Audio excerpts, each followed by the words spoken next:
오늘 이 시간 우리 본문은 우리가 너무나 잘 아는 그런 본문입니다. 예수님께서 12제자 가운데 세 제자를 특별히 12제자 가운데도 특별히 구별해서 예수님이 제자들을 훈련시키고 교육하셨어요. 그 세 사람이 오늘 본문에 있는 베드로, 야고보, 요한 세 사람의 제자가 그 12명 중에 뽑힌 사람이에요. 그래서 이 세 제자를 따로 데리고 예수님이 높은 산에 올라갔어요.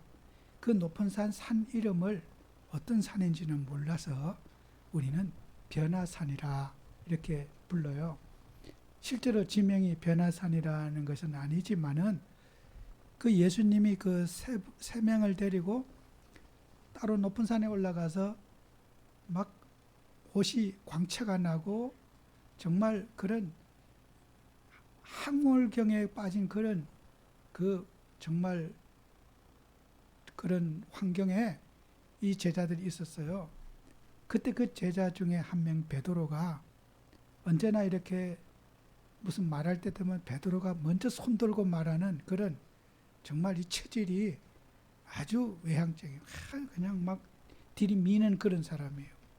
그래 이제 얼떨결에 베드로가 예수님께 소리를 지르고 얘기하는 거예요. 여기에서 우리가 이 좋은 곳에서 하나는 주를 위하여, 하나는 모세를 위하여, 하나는 엘리야를 위하여 우리 세 채를 풀집을 지어서 여기서 삽시다 그러는 거예요. 근데 이 베드로가 그 두려움 속에서 자기가 하는 말이 무슨 말인지 알지 못했더라 성경은 말하고 있어요. 여러분이 겁이 나니까 막 무서워. 그 황홀한 경에 무서운 데서 자기도 모르는 소리를 하는데 자기가 무슨 말하는 줄도 몰랐더라 그래요. 그 여러분 사람을요 막 급박을 하거나 불안을 주거나 하면은 이게 편안한 말이 나올 수가 없어요. 누구라도 당황하게 되면은 자기도 모르는 말이 막 나와. 그죠? 그게 무의식 속에 있는 자기 고백이라는 거예요. 여러분이 편안하고 이러면은 참 신앙적인 말이 나오고 남들에게 위로할 수 있는 그런 언어가 나오는데 내가 당황하거나 불안하거나 이러면은 내가 해서는 안 될 말을 나도 모르게 막 하게 되는 거예요. 그래서 우리 성도들은 베드로만 그런 것이 아니라 여러분은 불안하거나 걱정이 있거나 갈등이 있을 때는 말 안 하시는 게 유익해요. 그럴 때는 기도하고 찬송하고 은혜 받아서 마음이 정리정돈이 다 되고 난 다음에 의사를 표현해도 얼마든지 가능해요. 근데 성질이 급해가지고 막 불안하고 이러니까 자기도 모르는 말을 막 내뱉는 거야.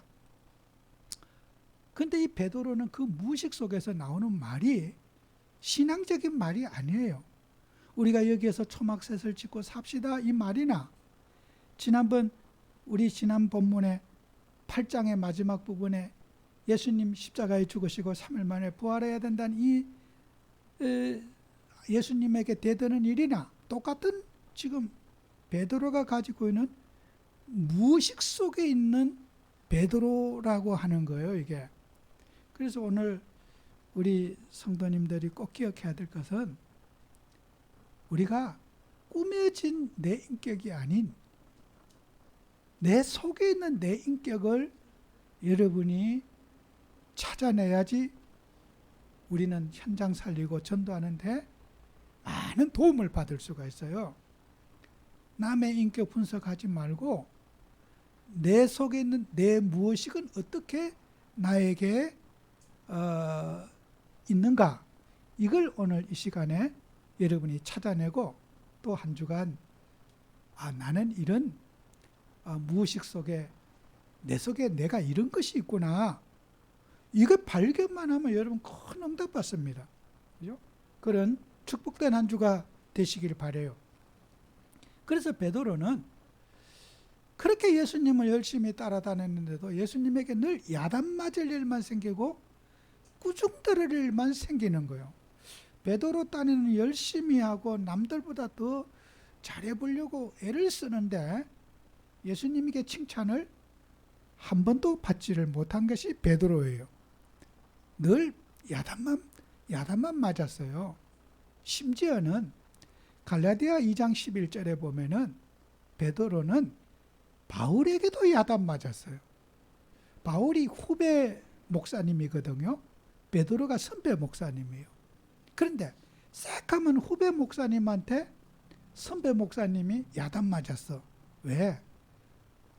안디옥에 게바가 바울이 갔는데, 베드로가 갔는데 이방인과 음식을 먹고 있는데 갑자기 유대인이 딱 들어온 거야.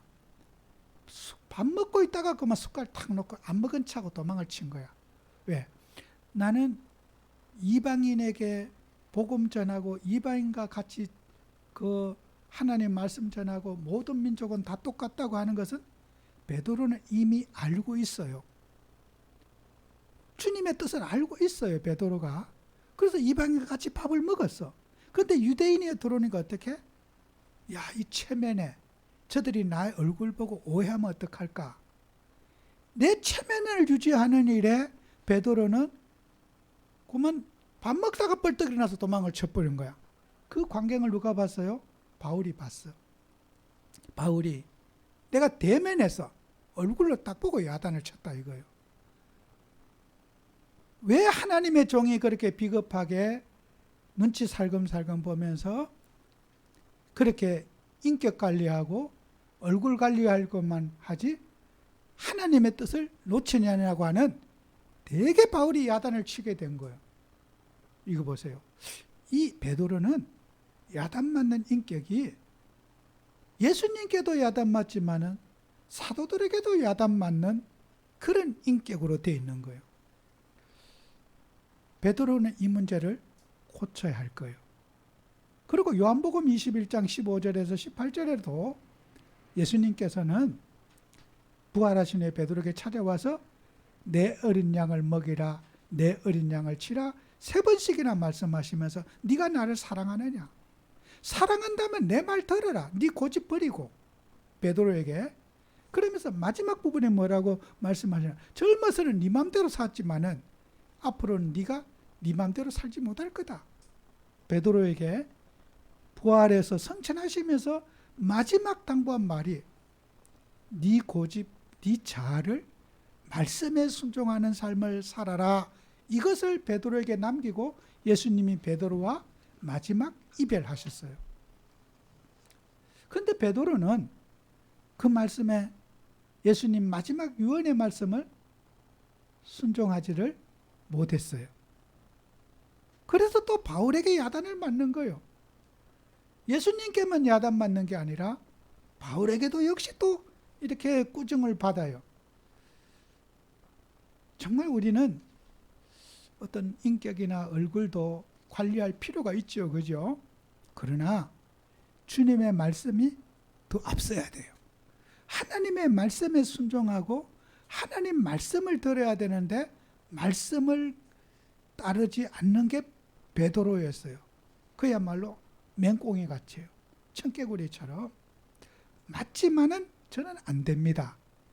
예수님 말씀이 다 옳지만은 저는 할 수 없습니다 하는 게 베드로의 일관된 생각이었어요. 그래서 오늘 우리가 하나님 말씀에 무조건 아멘하고 순종하는 자세를 갖는 것이 신앙생활에 제일 하나님이 기뻐하는 거예요. 토시 달지 말고 그대로 주의 말씀에 아멘하고 말씀이 가라는 데 가고 죽으라면 죽고 살으라면 살고 멈추는 곳에 멈추고 가라면 가는 말씀 중심의 신앙을 저와 여러분이 가져야 된다는 거예요. 그래서 베드로의 무의식 세계에 있는 것을 치유받아야 되는데 이걸 이제 베드로가 치유받지 못한 거예요. 그래서 우리는 말씀에 각인뿔이 체질돼야 되는데 이게 이제 우리는 신앙생활에 우리가 해결해야 될 과제고 숙제라는 거예요. 그렇다면은 그러면 나는 베드로는 그런 체질이지만은 나는 어떤 체질인가? 나의 체질은 어떤 상태인가 하는 것을 저와 여러분이 점검하셔야 되겠죠. 그죠? 베드로 체질은 그런데 그럼 내 체질은 어떤 체질이냐 이제 이걸 우리가 적용해야 되는 거죠. 베드로는 그렇지만은 나는 베드로와 어떤 차별화가 되어 있고 어떤 부분이 있는가 여러분이 적용할 수 있는 설교를 듣고 나는 어떻게 나의 체질을 바꾸고 있는지 이걸 여러분이 붙잡는 게 오늘 말씀의 주제예요. 나는 어떤 체질이었나? 내가 보는 나의 속에 있는 체질 이걸 우리가 발견해서 치유받아야 되는 거죠. 그래서 우리는 체질에는 두 가지 체질을 생각할 수 있어요. 하나는 육신의 체질이고요. 하나는 영적인 체질이에요. 그러면은 육신의 체질은 여러분요 사람마다 건강도 다 개개인마다 다르고 또 사람이요 어떤 무엇을 이해하는 지적인 수준도 다 달라요. 그리고 그 사람이 그런 것들을 어떻게 내가 보완하고 노력하는 부분도 달라요. 그래서 여러분은 이렇게 신념으로 우리가 사는 게 아니라 우리가 건강도 체크할 때 다 이제 뭐 신념으로 되게 나 건강해 이렇게 말하시는 분들이 많이 있잖아요. 나는 어떤 근거로 건강해 이게 아니라 나 건강해. 근데 혼자만 건강해. 남들이 볼 때는 골골하고 있는데 말로만 건강해. 그 어떤 사람은 내가 건강한데 아프다고 몸이 약하다고 생각하는 사람이 있고 또 굉장히 몸이 약한데도 건강하다고 생각하는 사람이 있어. 사람들마다 성향이 달라. 그러면 전 기준이 뭐냐? 객관적인 기준이 필요해요. 내 나이대에, 어린이는 어린이 나이대에, 50대는 50대에, 30대는 30대에 그 건강의 기준이 있잖아요. 건강에 이때 근력의 기준은 또 이때 체중은 예를 들어서 어떤 TV에 가끔 60대인데 20대 몸매를 갖고 있다. 막 방송에 나오는 경우 가끔 있어요. 그거는 이제 비정상적이죠. 60이면 60에 맞는 체형이 있어야 되는데 60대가 20대의 몸매를 갖고 있다고 막 TV에 자랑을 해요. 그게 좋은 게 아니죠. 그게 어떤 중독이죠. 그죠? 그거는 정상이 아니에요. 60대에 갖고 있는 보편적인 건강, 거기에서 플러스 마이너스 조금 차이가 있을 거 아니에요. 그죠? 그래서 여러분이 건강의 체크도 내 나이에 맞게 내 인생에 맞게 계획을 잡고 만약에 60대가 20대처럼 산다. 그 비정상이에요. 그럴 수도 없고 그래서 우리는 그런 건강의 체크도 가장 객관적이면서도 어쨌든 이 사람은 노이로제 속에서 나를 늘 자기 자신을 환자로 여기는 사람 많아요. 보편적인 사람보다 더 건강한데 나는 아픈 사람이야. 힘든 사람이야. 이래서 삶의 무기력에 빠진 사람 많아요. 진짜 팔다리 멀쩡한데 환자로 사는 사람 많아요. 생각에 묶여서 그래요. 객관적인 판단하고 객관적인 분석을 해내야지 여러분이 현장에 가서 불신자나 이런 종교인에게 그걸 찾아줄 수가 있단 말이에요. 반대로 몸이 굉장히 병원 가야 될 사람인데 건강하다고 병원 안 가고 막 계속 버티는 거야. 막 나는 건강하다고. 그런 사람도 또 반대로 많아요. 그래서 대부분 어떤 병원은 고칠 수 없는 상황 돼서 병원에 가는 경우가 대부분 이제 극단적인 상황에 몰려서 병원에 가게 되는 거예요. 왜요? 자기를 분석을 잘못했기 때문에 그런 일이 생기는 거잖아요. 자신 분석에 실패했기 때문에 남 분석하지 말고 자신을 분석해야 되잖아요. 그죠? 그 다음에 더 중요한 게 있어요. 여러분은 심리적 분석을 또 해야 돼요. 내 심리가 어떻게 변화되고 어떻게 내가 이렇게 되는가. 심리 분석을 여러분 스스로 하셔야 돼요. 여러분 방송에 보면은 그 오은영 박사님이 요즘 인기가 있더라고요. 그 부부간에 뭐 갈등이 있는 분, 자식이 좀 이상한 특이 행동을 하는 사람, TV에 나와서 이제 그 심리를 이렇게 상담을 해주고 대안을 제시하고 그런 걸 아마 방송에 자주 하더라고요. 근데 그게 나오게 되면은 나오기 전에 그 방송에 나오기 전에 반드시 먼저 하는 게 있어요. 심리 분석을 먼저 하고 거기에 나와요. 그거 하지 않고 거기 나 출연을 안 시켜요. 뭐 어떤 그 가수도 심리 분석하고 그 자료를 갖고 와서 이제 토론을 하고 얘기하는 거란 말이에요. 그러면은 여러분이 사람이요, 내 생각을 타인의 생각을 보려고 하지 말고 내 생각을 흐름을 볼 줄 알아야지 여러분이 현장에 나가서 내가 가지고 있는 생각이 불신자에게도 있고 세상 모든 사람이 공유하고 있는 생각이라는 걸 알게 될 거예요. 그러면은 내 생각에 대한 진단이 돼야 되지 않겠어요? 나는 어떤 생각을 가지고 있는가? 베드로가 지금 헛소리하는 이유가 뭐예요? 자기 자신의 생각을 파악을 못하고 있다는 거예요. 베드로가 지금 못하고 있는 게 내 자신이 누구냐고 하는 것을 이 사람이 모르고 있는 거예요. 그래서 여러분이 심리 분석을 잘 하려면은 먼저 뭐 어떤 여러분이 돈을 주고 어디 가가지고 막 그 심리 상담받고 그렇게까지 할 필요는 없어요. 여러분이요. 그래서 어떻게 여러분을 심리 분석 스스로 자가 심리 분석을 할 수 있냐면요. 여러분이 기도 수첩을 활용하시면 참 좋습니다.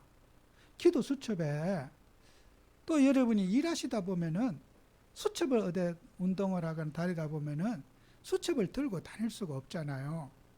그건 뭐 어디 적을 펜도 안 가져다니고 되게 여러분이 자신의 생각을 메모에 남기셔야 돼요. 그것이 여러분이 내 생각을 메모에 남기는 것을 한 달만 해보세요. 여러분이요, 많은 것들을 발견하게 될 거예요. 그래서 예를 들어서 그럼 뭘 적어야 됩니까? 적을 게 뭘 적으란 말이에요? 생각을 여러분이 예를 들어서 내가 화가 났어. 오늘 기분이 나빴어. 그걸요 적는 거예요. 내가 뭐 어떤 누구한테 인간관계 속에서 화가 났는데 그 화난 것을 적어 놓잖아요. 그런데 그게 월요일 날 화가 났어. 목요일이나 금요일 가서 그 화난 걸 보면요. 내가 이런 걸 갖고 그때 화를 냈네. 오해했었네. 이렇게 월요일 날 화난 것이 목요일이나 금요일 가서는요. 전혀 아니라는 걸 알게 돼요. 만약에 내가 그 화난 상태에서 어떤 감정을 표현했더라면 큰일 날 뻔했구나. 내가 오해였구나. 이렇게 그 순간 고비를 넘기고 나면은 내가 월요일 날 화난 거 목요일 돼 가지고는 아무것도 아니에요. 그게요. 그 순간에는 굉장히 큰 일이었는데 월요일의 문제가 목요일에 와서는 아무것도 아니에요. 심지어는 한 달 전에 그래, 그때 내가 그런 생각을 했네. 야, 그때 내가 그거 갖고 말했더라면 완전히 나 부도날 뻔했네. 이렇게 사람이 감정과 심리에 늘 자기 기준으로 판단하고 자기 기준으로 생각하고 자기 기준으로 결정하는 거야. 근데 나는 모른다니까 그걸요. 내가 그러고 있는지를 몰라. 근데 적어놓고 보면요.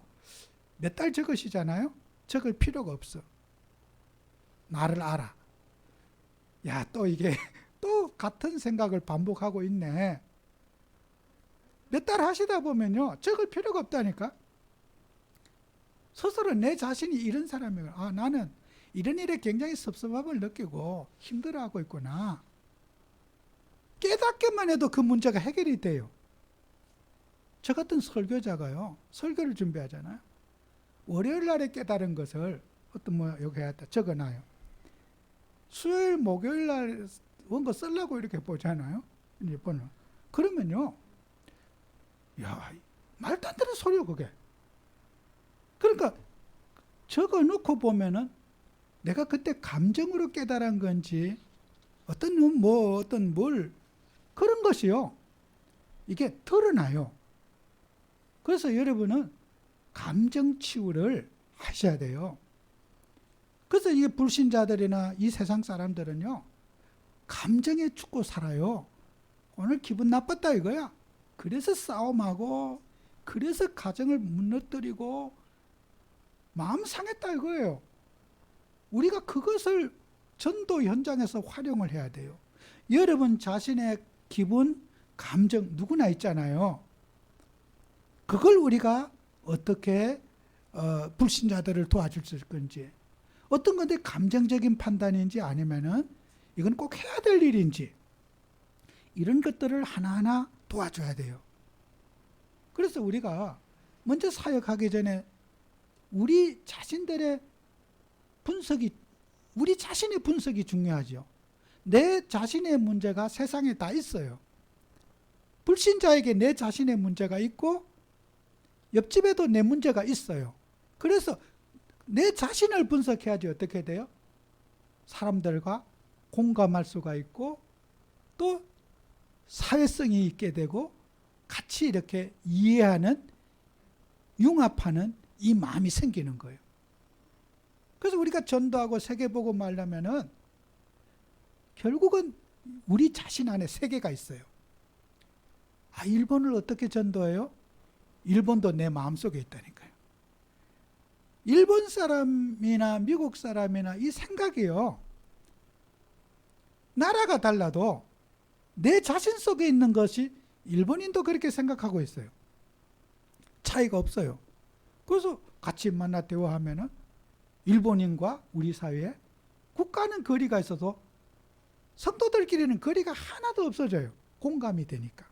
그래, 아유, 일본인이나 한국인이나 우리는 나라가 다르지 인간은 다 똑같구나, 이렇게 공감을 하게 되겠죠.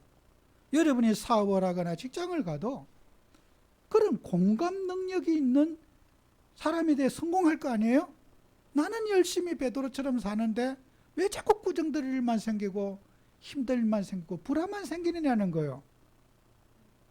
이게 우리가 사회적 성공을 하기 위해서는 반드시 우리 자신을 분석해야 돼요. 그래서 여러분의 생각을 이렇게 뭐 누구를 탓하는 습관, 또 이런 감정적인 거 있잖아요. 누구한테 말할 것도 없어요. 끊임없이 적으세요. 기분 나빴을 때 적어요. 뭐 이렇게 여러분만 알도록, 그 누구한테 보여줄 필요도 없고 내만 알면 되잖아요. 그래서 여러분들이 이런 부분들을 가지고 우리는 육신 치유를 하셔야 돼요. 육신을 여러분이 체질을 분석하고 해야 돼요. 그러면은 이제 여러분의 영적인 이제 체질을, 이제 육신의 체질과 영적인 체질은 같이 가는 거예요. 그래서 말씀, 기도, 전도, 이거는 이제 우리가 그 속에서 이제 일어나는 일이란 말이에요. 그러면은 여러분이 하나님이라면서요, 내가 관심 있는, 내가 좋아하는 관심 있는 분야가 뭔가, 여러분의 관심 있는 생각이 생활에 영향을 미치게 돼요. 내가 좋아하는 것을 생활에 좋아하는 대로 반응을 하는 거예요. 사람은 싫어하는 것에 반응하지는 않습니다. 여러분이 좋아하는 일을 행동으로 옮기게 돼요. 하고 싶은 일들을 하게 되는 거예요. 제가 병원에 오랜만에 있으니까 어디 가서 좀 여행 좀 가고 싶다, 어디 좀 한번 돌아다니고 싶다, 이런 말이 자꾸 있는 거예요. 근데 왜 이렇게 어디 나가고 싶지? 근데 그 갇혀 있다가 이러면 나가고 싶은데 이거 이렇게 아직 근력이 이렇게 예전처럼 단단하지 않아요. 그러니까 이렇게 사람은 내가 그 관심 있는 부분을 행동으로 옮기게 되는 거예요. 그래서 여러분은 그 관심 있는 것이 사람이 자신이 가지고 있는 철학이 있잖아요. 또 이념 이런 게 있어요. 사람은요, 누구나 여러분 있어요. 우리 사회나 어느 나라나 어떤 사람은 보수적인 사람도 있고 또 진보적인 사람도 있고 또 중간에 있는 사람도 있어요. 중도가 있어요. 근데 보수적인 사람과 진보적인 사람의 생각은 굉장히 차이가 있어요. 어떤 사건을 평가하는데도 굉장히 반대적이에요. 그런데 여러분, 내가 보수적이라는 사람은 진보적인 사람을 좀 만나서 대화도 해보고, 그게 사회성이에요. 내가 가진 생각이 다 절대적인 건 아니거든요. 또 내가 진보적이라는 사람은 보수적인 사람과 또 대화도 해보고 차도 먹어보고 나눠보면은 아, 저럴 수도 있겠구나, 저런 생각도 할 수가 있겠구나, 이렇게 어떤 그 이념에 빠져서 어떤 사건을 이렇게 판단했다 저렇게 판단했다가 그러다 보면요, 그런 논리에 들어가면 우리는요, 전도는 물 건너가요. 거기 이념에서 못 빠져나와. 사람들은 어떤 사건을 해석할 때 보면은 너무 극단적인 극과 극에서 해석해요. 그러다 보니까 보수적인 사람이 진보적인 사람을 전도할 수가 없어요. 아예 만나지도 않고 대화를 하기 싫어해요. 그래서 제가 그 이발사 같은 분들이 은혜 받으면은 쉽지는 않겠지만 전도 참 잘하겠다. 그런데 이발사는 늘 머리를 깎으니까 다 파악해요. 아, 저한테 다 얘기하거든요. 목사님, 저 사람은요 어떤 사람이고, 이제 있을 때는 얘기 안 하고 그 나이 많으신 할아버지니까 뭐 묻지도 않아도 다 얘기해요. 동네 사정, 저 사람의 성향, 저 사람은 어떤 생각하고 어떤 판단하고요. 하여튼 저한테 그 보고하는 재미로 살아요. 저는 사람 분석할 필요가 없어. 그 이발사가 다 해줘. 근데 이 사람은요, 저 머리 깎을 때 뒤에 누구라도 한 명 있으면 한마디도 입하지 않아요. 머리만 깎아요. 가고 나면 아무도 없을 때 자기 성향을 얘기해요. 내가 기분 나쁘고 뭐가 뜨고 저 사람이 우리 이발관에 와가지고 막 얄밉고 막 얘기해요. 근데 절대로 거기에 누구라도 있는데 한 번도 입 벌리는 거 못 봤어. 아무도 다 가고 나면 막 그때서 얘기해요. 그 이발사가 야, 저렇게 사람을 잘 분석하는 거, 자기 직업을 위해서 색깔을 내세우지 않아요. 그 이발사가 머리 깎는 직업에 손해갈까봐 자기 색깔을 내세우지 않아요. 여러분, 전도해야 될 분 아닙니까? 세계복음화해야 될 분이 색깔을 내세우면서 그러면요, 이발사 맛도 못하신 분들이요. 그렇지 않아요? 막 정치적인 이슈에 대해서 막 욕을 하면 되던다. 그래갖고 어떻게 전담고? 이발사도 그 노인이 속에 기분이 그렇게 나빠도 머리 깎는데 손님 안 오실까봐 입에 절대로 얘기 안 해요. 한 번도 얘기한 건 못 봤어요.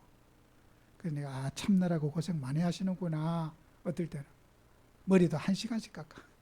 가위로만 깎아. 바리깡 안 되고 한 개 한 개. 그런데 그렇게 이발사도 자기 직업을 위해서 자기 성향을 넘으려고 그렇게 애를 쓰는데, 하물며 우리가 하나님 자녀인 우리가 각자가 성향이 있지만은 그리스도와 복음 외에 어떤 성향도 버려야 된다. 그죠? 내려놔야 돼요. 우리 가치 없는 거 갖고 교회가 갈등하거나 싸우면 안 돼요. 복음과 언약의 말씀을 성취한 이 일에 우리가 딱 마음을 하나로 해야 된단 말이에요. 그래서 우리는 이발을 깎는 직업 가진 분도 못 해갖고는 세계복음 할 수 없어요. 베드로의 생각을 넘지 않고는 세계복음 할 수 없다는 거예요. 그래서 베드로는 어떤 것을 그러면 이렇게 이제 그 치유받아야 됩니까? 베드로가 치유받아야 될 부분이 뭐예요? 여러분요, 베드로는 공동체에 대한 많은 노력을 해야 돼요. 자기가 은혜 받았다고 형제 자매 부모가 죽든지 말든지 나만 살면 되겠다고 해서 예수님을 위하여, 모세를 위하여, 엘리야를 위하여 초막 풀집 지어놓고 거기에 살자, 우리 같이 말고. 베드로는요 너무 이기적인 사람이에요. 내가 이렇게 좋은 곳이 있으면은 내 부모님도 오시게 하고, 부모님 거쳐도 풀집이라도 하나 만들고 좀 모셨으면 좋겠다. 그래야 정상 아니에요? 어떻게 지 혼자만 살겠다고? 베드로가 장가간 사람이에요. 이런 인간하고 마누라가 사는 마누라도 골치 아플 거예요, 솔직히. 좀 막 흥분했다고 마누라 버리고 집에 갈 생각도 없네? 베드로는 부인이 있어요. 좀 은혜 좀 받았다고 마누라가 없어고 뭐 자식도 없고 뭐 그냥 내 혼자만 살면 여기가 좋소니 우리 여기서 삽시다. 이게 베드로의 공동체, 함께 하고자 하는 마음이 없어. 나만 살게만 된다는 이기적인 생각에 딱 잡혀있는 상태라. 우리는 산 아래 있는 백성들, 구원에 초대받지 못한 사람들, 아직도 영적인 문제에서 고통받고 있는 많은 사람들, 함께 할 수 있는 그런 공동체 의식이 있어야 되는 거예요. 그게 우리가 전도 의식이 있어야 되는 거잖아요. 나만 행복하면 되고 다른 사람 다 지옥 가도 되고, 뭐 그거 나하고 무슨 관계 있어? 나 관계 없어. 우리끼리 잘 살면 됐지 뭐. 여러분, 베드로는요 죽을 때까지 예수님께 이 꾸중받은 이 일을 반성하고 늘 예수님 말씀을 되새기면서 기도로 자기 육신의 자아와 싸워야 될 일이에요. 그죠? 베드로는 어떻게 해요? 성경에 자기 육신의 그런 이기적인 생각과 싸운 모습이 별로 없어요. 성경에, 기록에. 물론 뭐 기록을 다 안 해서 그럴 수도 있겠지만은 자기 육신적인 그런 이기적인 자아와 싸우는 의지가 없고, 후에는 한참 막내 사도 바울에게도 야단을 맞을 정도로 늘 어디 가서든지 자기 이기적인 욕심과 계산이 앞서가는 사람이에요. 그죠? 내 이익만 되면 되고, 나만 만족하면 되고, 뭐 다른 사람이 어떻게 되든 나만 살면 돼. 정말요, 이런 베드로는 예수님이요 특별히 사랑하셔서 그가 예수님을 배신하고, 문제 앞에는 베드로는 배신도 잘해요. 그냥 예수님 부인도 저주까지 하면서 부인하고, 뉘우치기도 잘하고, 또 뉘우치고 나서 또 같은 죄를 또 짓고, 이게요 반복된 실패를 계속하는 게 베드로예요. 예수님 팔아먹은 걸로 끝나지 않아요. 예수님 팔아먹었잖아요. 사건만 있으면 또 이런 일을 반복해서 하는 거예요. 자기 마음을 한 번에 확 뒤집어 버려요. 이러니 이런 사람들을 우리가 치유받아야 돼요. 그리고 베드로는 어떻게 해요? 마지막으로 말씀에 순종하는 자세를 가져야 되는데, 오늘 성경에 마가복음 9장 7절에 있지 않습니까? 마가복음 9장 7절에 마침 구름이 와서 구름을 덮으며 구름 속에서 소리가 나와 이는 내 사랑하는 아들이니 너희는 그의 말을 들으라 하는지라. 예수님 말씀 들으라. 헛소리 좀 그만해라. 입 좀 닫고 주님 말씀 들으라. 하늘에서 소리가 나서 오늘 9장 7절에 있잖아요. 말씀에 순종하고 말씀을 따라야 되는데, 말씀을 믿지만은 절대적으로 믿지는 못한다. 그리고 예수님을 베드로는 예수님을 그리스도로 믿는 것이 아니라 예수님을 엘리야와 모세와 같은 동급의 수준으로 예수를 믿어요. 그죠? 이게 베드로 신앙의 가장 결정적인 문제라. 마태복음 16장 16절에 주는 그리스도시요 살아계신 하나님의 아들이시다. 예수님 그랬어요. 바요나 시므나, 이건 네가 고백한 게 아니라 하늘에 있는 아버지가 이것을 고백하게 했다. 베드로의 입을 하나님이, 예수님이 빌려서 그리스도를 드러나겠어요. 근데 그 베드로의 입을 하나님이 나팔수로 썼어요. 주는 그리스도십니다. 썼어요. 그런데 베드로는 어떻게 해요? 마음이 안 고쳐져. 그게 이제 베드로의 신앙의 가장 큰 문. 오늘도 반복된 거잖아요. 이 본문도. 예수님을 어떻게 모세와 같이 놓을 수 있어요? 예수님을 엘리야와 같이 놓을 수 있어요. 예수님은 그리스도이십니다. 엘리야도 사람이고 모세도 사람이요. 그리스도의 유일성을 붙잡지 못하고 있는 베드로의 모습을 보는 거예요. 무의식 속에 일어난 일이지만은 평상시에 예수님을 솔직히 물러본 거예요. 예수님 그냥 필요한 분이고, 예수님은 좋은 분이고, 예수님 정말 내 인생의 은인이지, 예수님이 그리스도라는 부분에 대해서는 베드로는 진정한 신앙 고백이 없었다는 거예요. 저와 여러분은 그리스도만을 고백하고 그리스도를 나의 주로, 인생의 모든 것으로 믿고 그분의 영으로 성령 충만 받아서 세상 살리는 정인되는 여러분 되시기를 축원합니다. 기도합니다. 주님, 오늘도 우리에게 은혜를 주셔서 정말 우리는 베드로가 치유받지 못한 부분 우리가 치유받을 수 있도록 축복해 주시기 원합니다.